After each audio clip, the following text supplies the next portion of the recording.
하려고 이렇게 하려고 지금 하고 있는 거니까.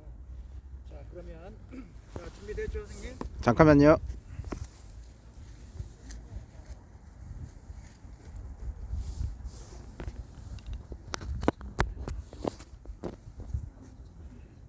예. 자, 오늘 이틀째 부여 답사 오후 공부를 시작하겠습니다. 이만큼 가까이 여기 계신 선생님들은 그 보건대학 장현님과 함께하는 일본기행, 일본기행의 공동 수련 중이시고 수련 공부에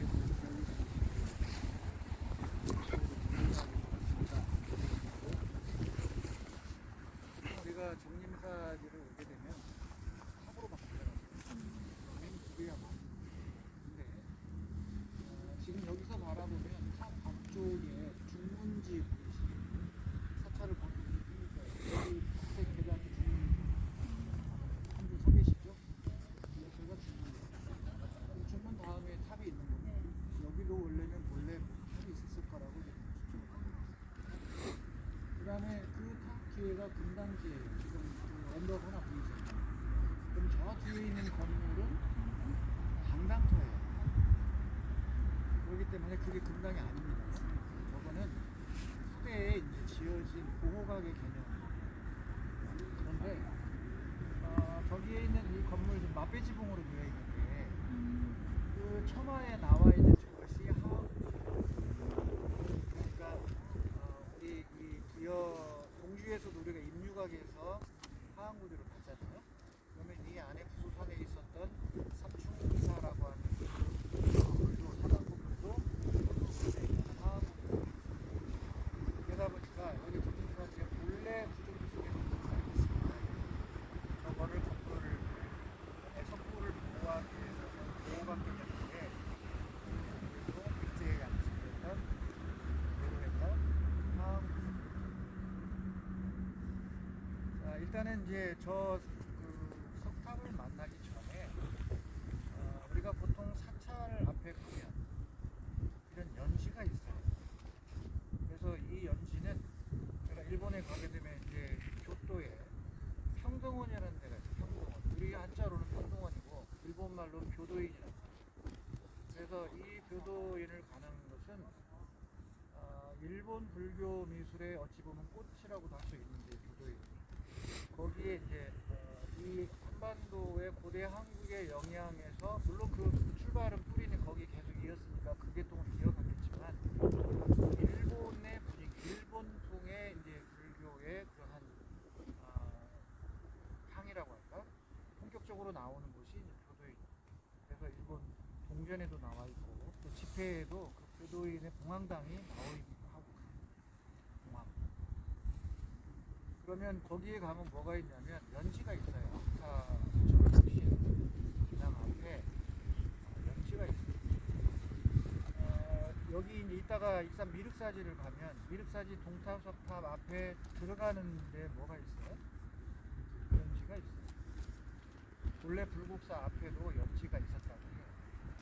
그걸 이제 아쉽게도 복원이 안 됐는데 그럼 이 연시는 뭐냐면 불교에서 나오는 하나의 형상이에요.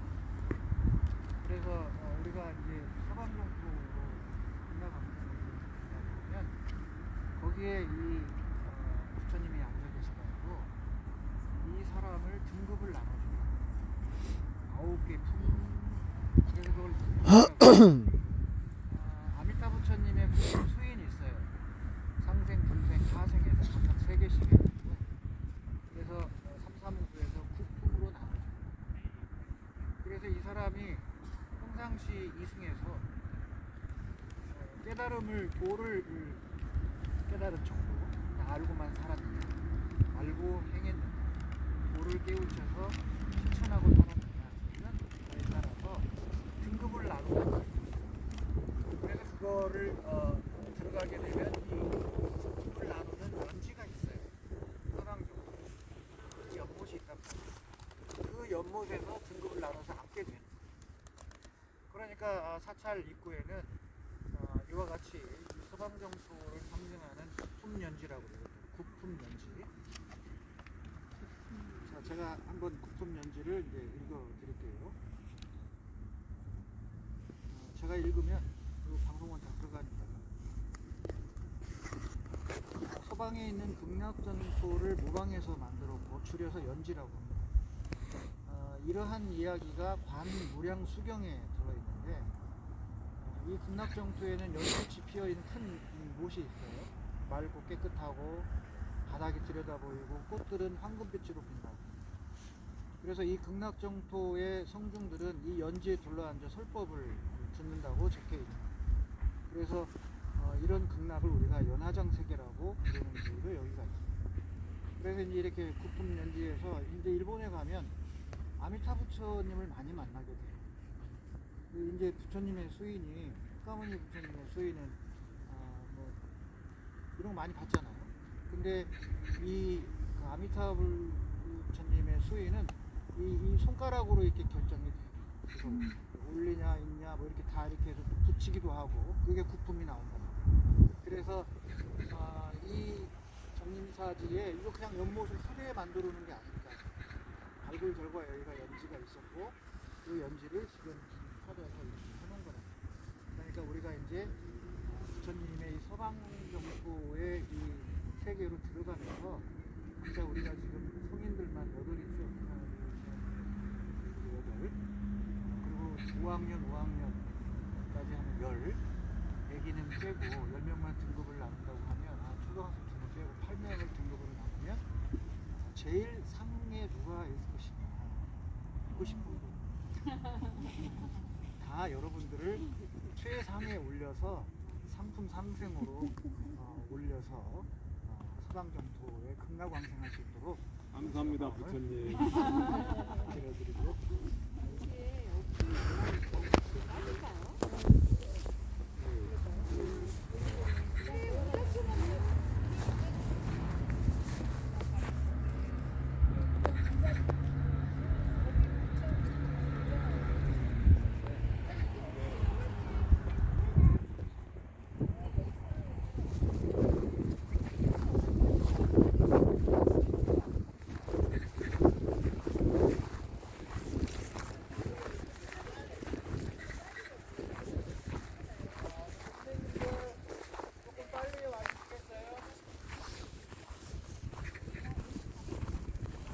위에 사는 거 봐가지고 인사를 하루 더 잡을 거예요.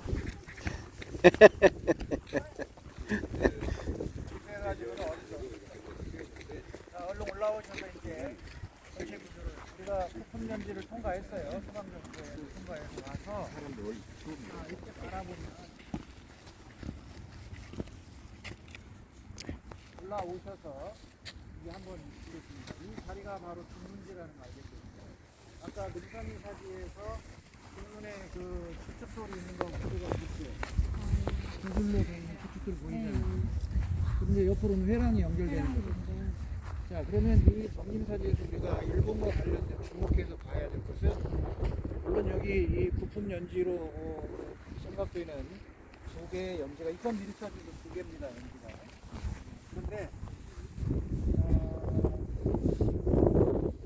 이 정림사지 사찰의 구조에서 일본과 연결된 것은 뭐가 되겠냐면, 물론 이 탑, 5층탑의 이 감소하는 비율, 그게 일본 나라 호르지에 있는 오중탑의 비율과 비슷하게 감소된다고 하는 거예요. 비례감. 그래서 이 석탑이지만 석탑의 그런 형태와 거의 비슷하다고 하는 점을 하나 해볼 수 있고, 그다음에 이제 중요한 것은 백제의 사찰의 특징은 우리가 1탑 1금당이라고 먼저 능산리 때부터 계속 보고 왔잖아요. 그러면 능산리 사지는 567년이라고 하는 정해년에 했다고 하는 게 분명히 나와 있죠. 그러면 577년이 정유년인데 그때 왕응사를 지읍니다. 그러면 이 시기는 지금 이더강이에요. 558년에서 언제까지? 아니 거기까지 말고 끝에 2개씩 뺐으니까 594년인가요? 8년인가? 이때까지 지금 이더강이잖아요. 그러면 이 시기 지금 제가 얘기하고자 하는 왕흥사는 577년에 세워졌으니까 그 이덕왕의 아들 왕자가 죽으니까 그 왕자를 위해서 사찰을 세웠다. 그게 왕흥사. 그런데 그 왕흥사는 이왕 교재를 가져왔으니까 한번 보도록 하겠습니다. 보자시는 만나는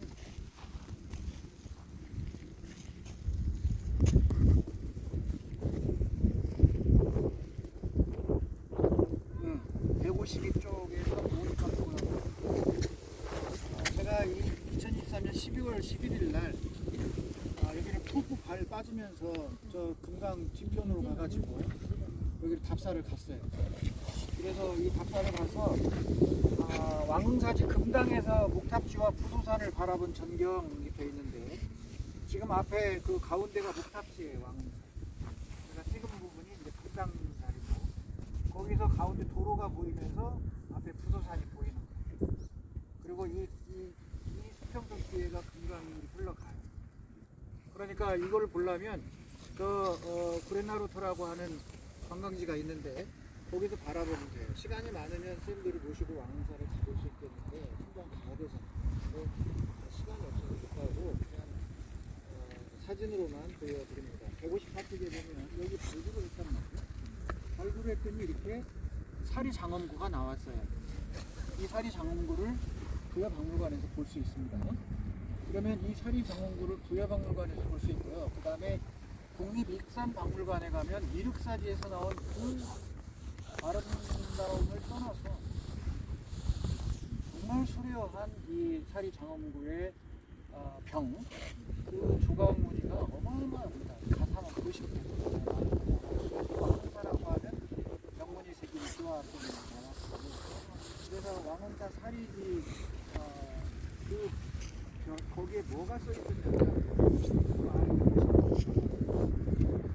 이게 지금 써있는 거예요. 명문 뚜껑 열면 얘가 들어가는 거고요. 얘 열면 이 사리병이에요. 맨 끝에가 사리가 여기 들어가는 이 사리병. 이건 외병이고. 그래서 이렇게 이제 세트로 이게 발굴이 됐단 말이에요. 그래서 거기에 156쪽 아래에 뭐라고 써있냐면 정유년 2월 15일 백제. 이게 지금 끊겨서 그러는데 이렇게 읽어야 돼요. 정유년 2월 15일 백제왕 창 위망 왕자 입찰 본사. 이게 되죠. 그래서 이덕왕이 죽은 왕자를 위해서 사찰을 세웠다. 이 정유년이 언제예요? 앞에가 정해년이 567이니까 똑같이 그때가 7로 된단 말이에요. 정은. 그러니까 그 정유년은 다음 10년 뒤인 언제? 577년. 577년이다 그럽니다. 자, 그러면 이 능산이사지 사찰 건립식이 나오죠. 그 다음에 익산 미륵사지는 639년이라고 나왔어요. 그러면 왕흥사지 577년 나오죠. 그러면 두 개 빼고 난 이 정림사지는 그럼 언제이겠느냐라고 하는 겁니다. 명확히 몰라요. 다만 백제가 이 당나라에게 이 소정방이 와서 멸하고 저 하단부 지금 1층 옥계석 보이죠? 1층 옥계석이라고 하는 건 지붕옥자예요. 지붕옥. 지붕옥에 덮을 계야. 그러니까 건축물의 지붕처럼 생긴 거를 우리가 옥계석이라고 하는 거예요. 그러니까 1층, 2층, 3층, 4층, 5층이 되는 거예요. 저 옥계석을 세는 거예요. 층은. 그러면 그 아래 밑에 기단석이 있는데 그 기단 위에 저기를 갑석이라고 그래요. 평평한 거. 두 분 가고 있는 다리 무릎 부분에 있는 거. 그걸 갑석이라고 한다고. 그러면 갑석에서 1층 옥계석 사이에 이 기둥 4개 보이죠? 여기에다가 소정방이 백제를 멸하고 쭉 써놨어요. 암각을 새겼다고. 나쁜 일이죠. 부처님의 사리를 모시고 부처님의 어떤 그런 불도의 세상을 펼치기를 바라면서 세운 게 탑인데 그 탑에다 다른 나라를 짓밟고 평정했다고 하는 그런 자랑질을 한 이야기를 저기다 써놨으니까 이거는 상식 밖의 행동이죠. 그래서 이제 그거는 당시 660년 7월에 이 백제가 망하고 9월인가 10월인가 떠나거든요. 당나라로. 그러니까 그 시기에 새긴 거라고 한다고 하면 어쨌든 백제 시대의 건데 시기는 언제로 봐야 되겠느냐 한번 추리해 보세요. 언제일 것인가. 그러면 538년 공주 웅진성에서 성왕이 천도를 했잖아요. 538년 이후에 같이 조성했을 게 가능해요. 아까 우리 웅진 이 사비백제의 도성 복원도 봤잖아요. 그러면 이 도성 안에 사찰을 배치하는 이 구조 속에 들어있는 것이니까 아마 도성을 조성할 때 같이 하지 않았을까. 시기는 언제인지는 모르지만 그렇게 보면 되고. 자, 그 다음에 이제 이 앞에 이 중문에서 회랑으로 이어지는 서쪽 회랑과 이 동쪽 회랑 사이에 보세요. 뭐가 있어요? 와적기단. 저 와적기단을 쌓는 방법이 여러 가지입니다. 평으로 이렇게 올리는 방법, 저렇게 경사져게 하는 방법, 여러 가지 방식으로 써요. 그래서 선생님들을 제가 군수리 사지를 모시고 가려고 온 이유가 그 군수리 사지가 일제 강점기 때 발굴을 했어요. 백제 사찰토로는 처음으로. 그래서 거기에서 저 이 와적기단 형태가 이제 나타난 거죠. 그래서 이 정림사지도 보면 전부 다 와적기단을 쓰고 있잖아요. 그러니까 이 위에 이제 탑도 올리거나 건물도 올리고 한다 그런 거죠. 다 건물 올렸으니까 추측들 다 보이는 거고. 그래서 이 와적기단이 제가 아까도 계속 얘기했지만 이 사비백제만의 건축 기법이다. 다른 데서 나타나지 않는. 그런데 이게 우리가 간 아스카 지역의 우미야시 신사라고 하는 그 신사가 바로 이 히노쿠마라고 하는 사찰터에 같이 자리 잡아서 중복되어 있는데 거기를 발굴해 봤더니 와적기단이 쏟아져 나온 거예요. 지금은 덮었거든요. 사진으로 이제 보여드릴 텐데. 그래서 그 히노쿠마사도 역시 백제의 건축 기법을 봐서 지어진 거라고 볼 수 있는 거예요.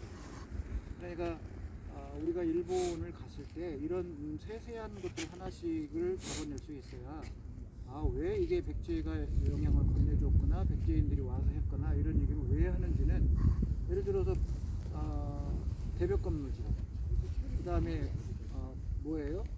구들이라든지 또 이런 예업자 이런 기역자 형태의 이런 열을 포함하는 집 내부 구조 이런 걸 쓴다고 하는 것들이 전부 다 이 대륙에 있는 고대 한국의 양식이라고 하는 겁니다. 자, 그래서 이제 선생님 눈으로 봤잖아요. 와적기단 여기는 평으로 쌌죠. 네. 저기는 이렇게 해서 했잖아요. 네. 그럼 위에서 눌렀을 때 그 압축력에 견뎌야 할 거 아니에요. 그러니까 저런 구조로 하면 견뎌낼 수 있다는 거예요. 그래야 저게 안 무너지고 그 위에 건물을 세웠을 때 버텨낼 수 있는 것이니까. 자, 이제 중문을 통과해서 탑을 만나러 가도록 하겠습니다.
소정방이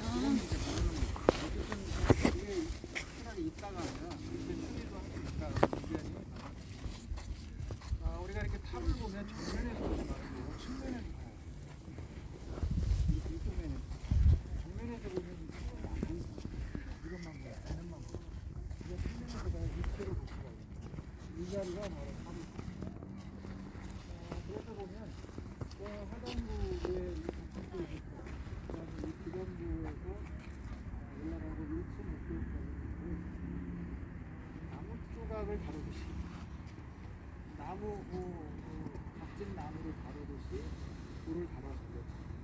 그러니까 형태가 그런 탑의 의미가 그러니까 목탑에서 뭘로 발전해 가요? 석탑으로 간다. 그게 간 이유는 뭘까요? 화재? 아마 그럴 거겠죠. 오래 가지 못하고 화재에 약간. 그러니까 대부분 강한 석재를 써서 이런 방식의 목탑의 수제를 뜨니까 그 목탑 문제가 자 그러면 129쪽을 생각하면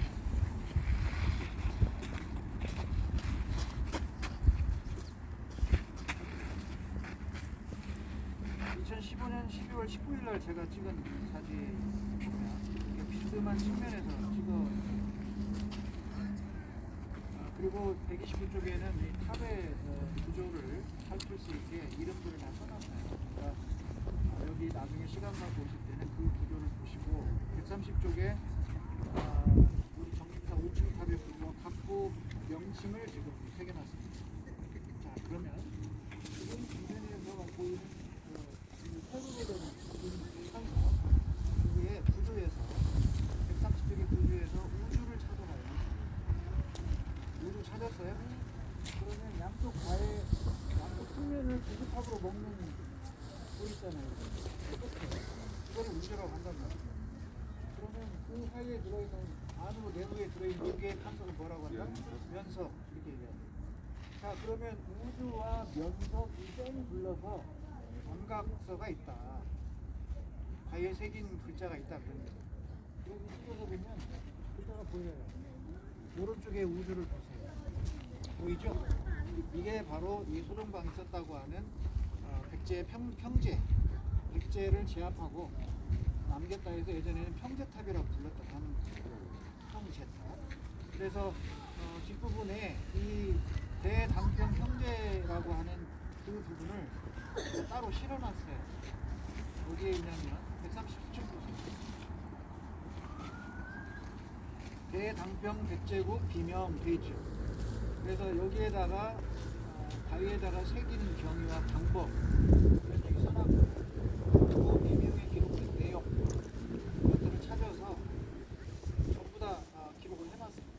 그러니까 나중에 혹시라도 아이들 데리고 와서 뭔가 설명하려고 하면 이거를 쭉 내용을 좀 소개해요. 그래서 어쨌든 여기에 백제에 관련된 많은 정보들 이것들이 이 글속에 들어있기 때문에 백제의 인구라든지 기라든지 토치제도라든지 지방제도라든지 이런 것들이 다 들어있단 말이에요.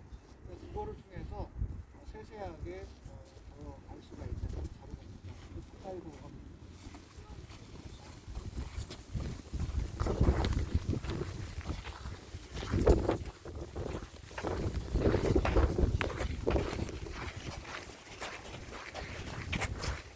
지금 보이는 백자가 확실히 보입니다. 백자가 보이죠. 그리고 면석에도 보세요. 면석에도 글자들 많이 보이죠. 세세하게 보이죠. 전부 다 이 뺑 올라가서 저기에다 다 면석과 우주에다가 이렇게 다 새겨놨다고 하는 겁니다. 자 그리고 지금 이제 이 석재들을 한번 보세요. 석재들 쭉 올라간 석재들. 얘가 이 돌이 어디서 왔을까? 저는 이제 이거에 관심이 많은 사람이니까 저 하단부에 까맣게 떼낀 것들을 보면 그다음에 그 위에 처음으로 하나 둘 세 개 보이죠? 밝은 1층 거기에 우측에 보면 사각형의 입자가 보여요. 보이나요? 제가 그림을 그만 드릴게요. 요거 말하는 거. 이런 구조 보이죠? 이런 구조들 이런 걸 반정이라고 그래요. 반정. 그래서 이런 반정을 가진 암석을 반상화강암이라고 해요. 예, 이런 반정을 갖고 있는 상태의 화강암을 반상화강암이라고 하는데 이 화강암이 이 근방에는 없어요. 어디서 있냐면 저쪽 강경 쪽에서 실어온 걸로 지금 파악을 하고 있습니다. 그래서 이 부분을 연구한 논문을 제공한 게 아니라 원래부터 이거 보려고 하는 사람이니까 거기에 제가 찾아놨어요. 논문에 뭐라고 되어 있냐면 135쪽 정림사진 5층까지 숙제 출처 해가지고 제가 요 하단부의 사진을 찍었는데 요 보세요. 감정들이 막 보이잖아요. 이런 보통 화강암이 아니고 이런 반상 화강암 계통이란 말이에요. 됐네요. 그런데 여기에 정확히 지금 암석학자들이 이 이름을 어떻게 정의를 내렸냐면 반상 후고 화강 선무감이라고 지금 표현을 했어요. 여러분들은 어렵지만 그냥 화강암 계통이다 이렇게 얘기를 하시면 되겠어요.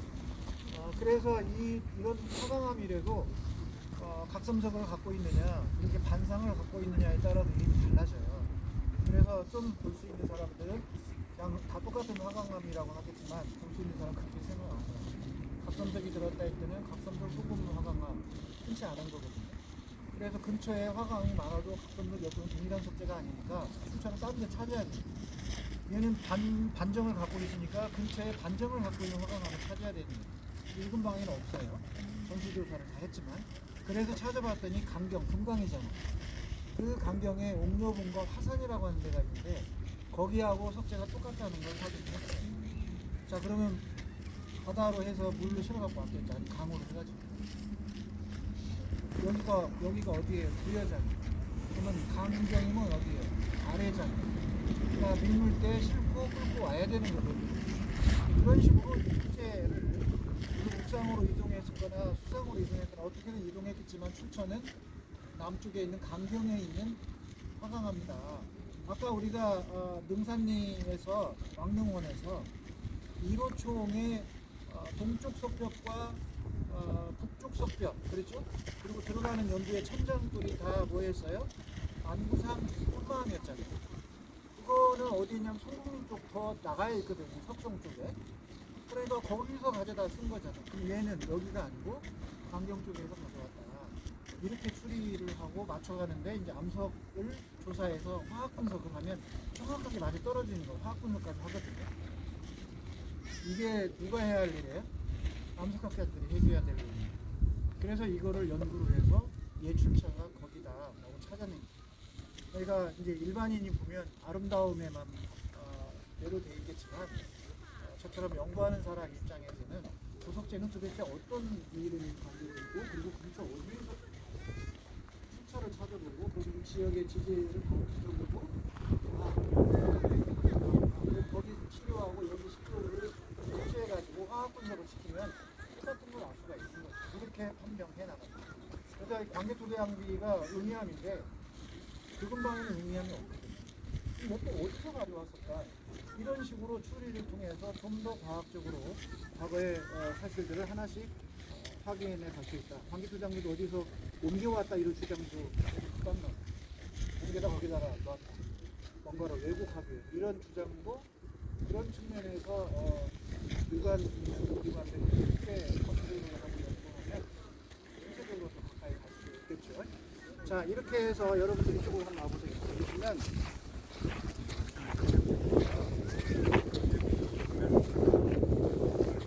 여기서도 보면 알아요.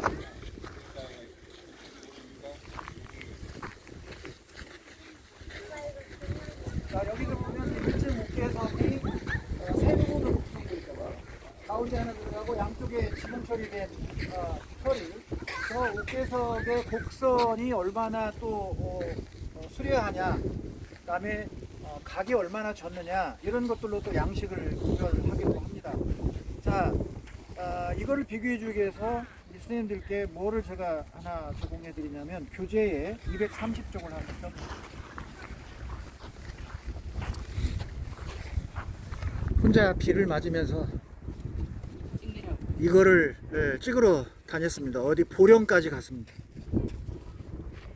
지금 이 왼쪽에 있는 게 이제 정림사지 맨 위에는 왕궁리 5층 탑이에요.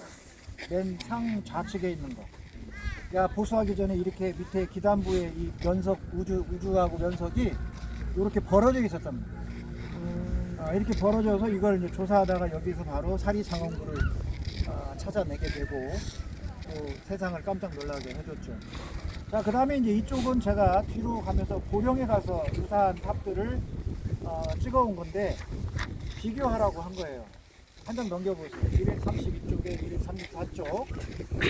이런 식으로 이 석탑을 시대별로 어떻게 이 하단부를 기초나 기단부를 구성하고 있냐에 따라서 우리가 흔히 말하는 이제 백제냐 아니면 신라냐 통일 신라 시대 양식이냐 이런 것들을 또는 고려 초냐 이렇게 분류할 때 이 하단부의 구조를 가지고 많이 나눈다.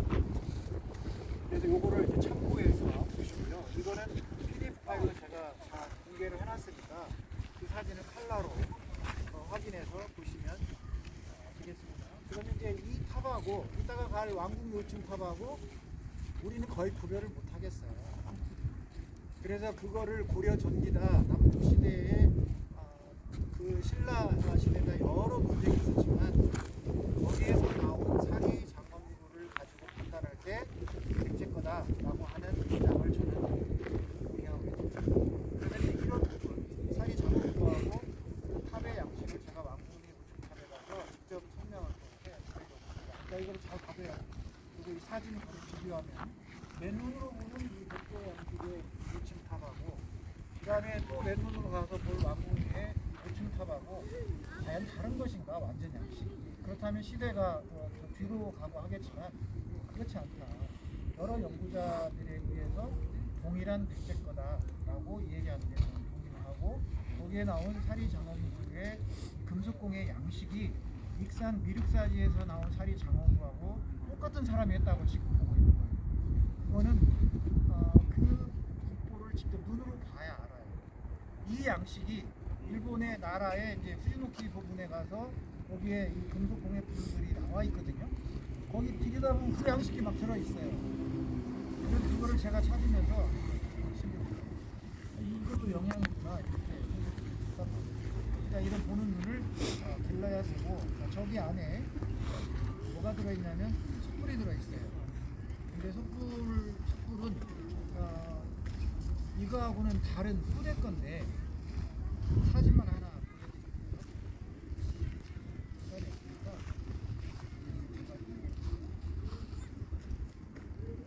147쪽 한번 봐봐. 147쪽을 보면 저 건물 하항식 구조로 뒤집어 저 침이 보이나요? 네. 우리 선생님들 저기 침이 한번 보세요. 침이 보이죠? 네. 아까 우리가 갔던 부소산 사지에서 나온 침이가 복원돼서 부여박물관에 있습니다. 그리고 나라의 동대사 도다이지에 가면 엄청나게 큰 침이를 입구 좌측에 해놨어요. 그래서 저런 침이도 한번 비교를 해보세요. 우리의 이 백제 양식의 침이와 그러니까 부소산 사지에서 나온 걸 복원해서 부여박물관에 해놨으니까 이따가 가서 박물관에서 사진도 찍어놓고 잘 보시고 저 침이도 한번 바라보고 그러면 이렇게 돼 있는 거예요. 지금 보호각 세우기 전에 147쪽 사진 보여요? 이렇게 그냥 모상에 공개되어 있었던 겁니다. 이거 보이죠? 아래 거. 이 사진. 네. 그 다음에 한 장 넘겨보세요. 넘겨보면 150쪽에 이렇게 주변에 저쪽으로 밀가들, 초가집들이 지금 막 보이잖아요. 초가 보여요? 여기 오른쪽에 150쪽에 보면 당시 탑, 그 다음에 저 숯불상 우측으로 초가들이 이렇게 보이고 있잖아요. 다 이제 없어지면서 이렇게 보호각을 세웠다고 하는 걸 알 수가 있고, 그 다음에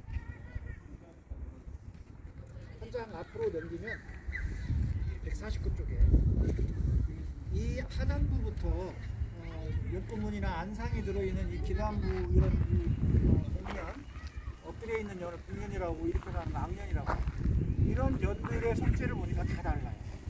제가 봤더니. 그러니까 이것은 여러 시대 것을 막 갖다가 지금 해서 조합해 놓은 거예요. 뭘로 할 수 있어요? 속재가 다 다르니까. 그래서 저 안에서 보여드리고 싶은 시간이 없으면 다른 데로 가기 위해서 나중에 이제 시간을 가지고 정림사지가 오면 저기 정림사지 박물관이 있어요. 저 보겠습니다.